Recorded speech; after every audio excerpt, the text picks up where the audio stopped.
You know, there's a lot of fun in taking 9 days, choosing your favorite week of the year to hunt, and going on a rutcation.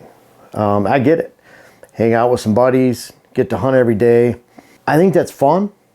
You know, a lot of times people need the vacation. But when I was growing up, in the past several decades of hunting and hunting the rut, I just want to shoot deer.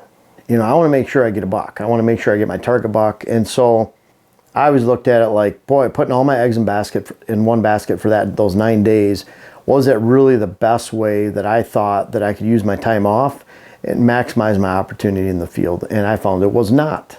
And so I'm here to talk about a different way, something I encourage a lot. And you know, we talked about that 9-day rutcation. What I found is you can burn out your land, your family, your boss, and your tree stands. And when you do that, not a very happy time, but at the same time, you don't maximize your hunting opportunity. You're destroying your land, destroying your tree stands. And so, like I said, I think there's a much better way. And you think, you know, this video is coming out in June, July, and we have a long time away. But this is a time where I want you to talk to your boss, plead with your boss, talk to your family. And I want you to take a different approach. I want you to look at 3 weekends. Now, if you're down in Tennessee, maybe West Virginia, Kentucky, those 3 weekends might be the first 3 weekends of November. Now, if you're up here to the north, I would strongly encourage you to look at that last weekend of October, those first 2 weekends of November. So you might be the 28th, 29th of October, and then it might be the 4th, 5th of November, and it might be the 11th, 12th of November. So you're looking at that last of October, first couple weekends of November. Those are some incredible times to hunt. I'd look at, I want to hunt these weekends, long weekends. So maybe take those same 5 days off, but you have a couple 3-day weekends, couple 4-day weekends, 2 4-day weekends, 3-day weekend, whatever you do. Just beg, borrow, plead, and look at it as, hey, I want to take these weekends, but can I be a little flexible about 7 to 10 days off? Because you take those 3 long weekends, now you can maximize the value by weather. What I mean by that is you have that 9-day rutcation. There's probably going to be about 3 days in there that you shouldn't even go out to the woods weather-wise. They're just bad days. Very low chance of shooting a buck, but it's a rut, so you go out and sit. That's how you burn your stand and lands out. We used to, when my buddy Carl would hunt from Georgia, and he'd drive 21 hours to hunt, and he had rutcation for 9 days. You know, that was really tempting to go out and hunt. But we like playing pool, having a couple beers. When I was self-employed, I'd go home for 3 or 4 days and come back. I think it was 2004, shot a monster, and literally left on a Monday. It was 70s degrees at noon, not much moving. Came back on a Thursday morning, planned for that temperature drop, shot a 170 some inch monster sitting for the first time in a stand, where if we would have been banging that stand over and over again and hunting it, that buck might not have been moving around. We left our scent there, spooked him when it was warm and he wasn't moving, maybe he's bedded down. And so by leaving, then coming back, got some work done, spent some time with the family, and that was a really good thing. But it's not just maximizing it that way. So when you look at a weekend of hunting, you can say, you know what, this Friday the weather is horrible. I don't want to be out in the stand, but Monday and Tuesday look a lot better. Well, just right there, even if you just have average days, Mondays and Tuesday, or just Monday, you kicked out a poor day out of the mix on Friday. So just slanting your hunting towards the best side of the weekend is an exceptional tactic, but there's more benefits than just that. You know, one of those benefits too is that you can say, well, I want a 4-day weekend or a 3-day weekend. If your boss gives you that flexibility, your family, then you could say, you know what, Friday looks horrible. Monday and Tuesday look great.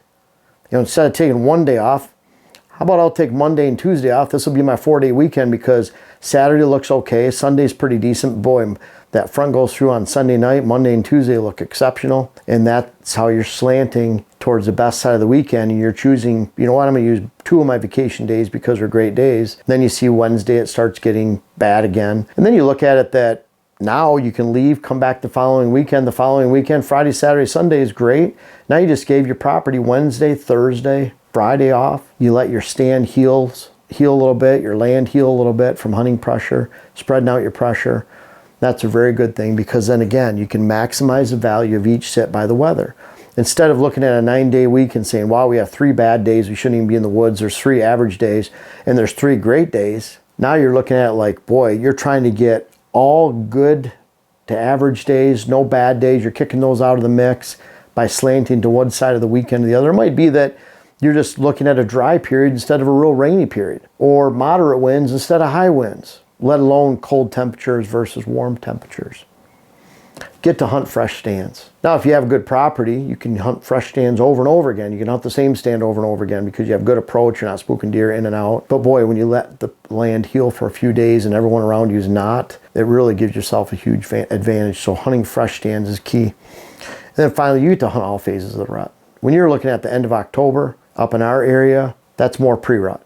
That's where morning stands are awesome. You go in and hunt morning. If it's a cool morning, great hunt. Then the next week, and you get to hunt that seeking phase, that chasing phase, that really all-out rut when it's early November around here. And then you get to hunt the last part of the rut, the post-rut, 11th, 12th around here, 13th, 14th, somewhere around there, where those big boys don't want to give up and they'll cruise a long way. And if you're really slanting your sits towards the weather and all phases of the rut, you not only get to enjoy all phases, get to see that really active period in the morning when the rubs and scrapes are exploding, and then the scrapes start to settle down and those bucks are flying around the woods. And then that third phase, the post rut, when you get into when those bucks are really moving a long ways, you get to hunt around the rut lockdown. You get to see it all. And that's why I encourage you to really think long and hard, prep your boss, your family to saying, you know what, I'm going to take long weekends this time, hunt all phases of the rut. And if you're down in Tennessee, Louisiana, it might be that you're looking at a rut, Kentucky, that starts more the pre-rut is that first weekend in November, and then the second and the third. Kansas, I know, is like that too. So bottom line is slant those 3 weekends to your area of the country, earlier north, later down south a little bit. And to me, you maximize your sit, you maximize your hunt by weather, get to hunt the best days, you let your land heal, you're not being gone a week from work. You make sure you maximize your days of field. If you score your sits like I like doing, you look at it, you have high scoring sits to moderate scoring every single time out. And then you're really on target for saying, not only am I having a good time, get to spread out my hunts over the time, but also I'm really giving myself an opportunity for the best hunting, an opportunity to actually shoot and hunt and harvest that big giant buck that you're after, that target buck, get a shot at him this year.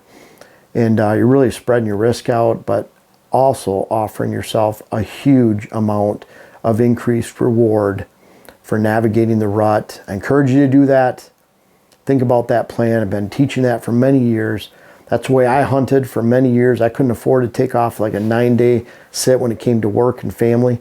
So I always hunted 3 days at a time, 4 days at the most, 2-day sits, or I just focused on purely in the weather. But if you just can hunt weekends like a lot of us do, maximize your time of field, maximize your time off, and certainly maximize your potential for putting your tag on your target buck this rut and every rut that follows. Have a great deer hunting season, but really that planning starts now in June and July, not October and November. Hey folks, I really appreciate you watching, and I want to invite you to check out our main website, whitetailhabitatsolutions.com. I'm going to miss all these, but we have seed to offer, hats, articles, web classes, books, consultations, and even a new podcast. I think we have 17 podcasts out there right now for you to listen to.